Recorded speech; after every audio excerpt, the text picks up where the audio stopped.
Hey guys, so I'm back in with another Tech Talk, and this time I'm talking steel golf shafts, specifically flex.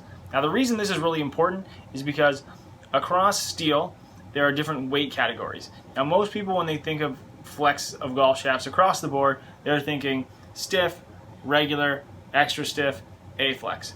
That's really important, but the problem with that is it doesn't take into account the profile or the weight of the golf shaft. Now the reason why this doesn't really matter when you're thinking across the board is because what ends up happening is the lighter weight you go in steel, the softer that profile is going to be naturally, just because you're using less material.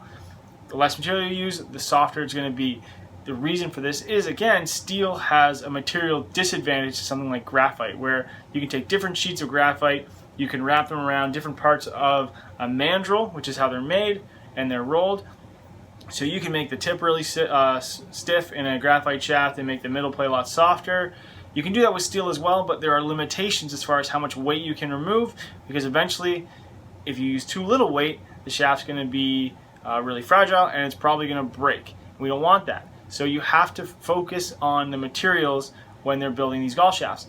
Now, if you're used to using, say, 120 gram tour weight steel shaft and it's regular, and you go into a fitting and you're getting fitted to a golf shaft, you take a look down and it's a stiff shaft, make sure you pay attention to what the weight is. Ask your fitter. If you're getting fit by a professional, they should be able to answer and tell you what the weight of that golf shaft is, as well as the reason why they're obviously fitting you into that shaft in the first place.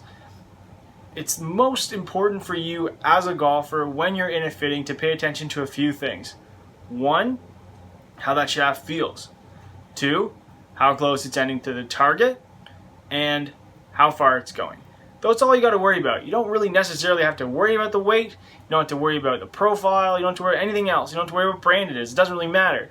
But the goal is to obviously hit it closer to your target, which is going to help lower your scores. Now, this is why, if you're used to using something that's heavier or lighter, this is why the shaft flex you're used to using might not be the shaft flex you're fit into. So if you have any more questions about this or anything else, feel free to ask in the comments section. I'll be more than happy to answer them. Subscribe to my channel for all the new videos. Thanks so much for watching.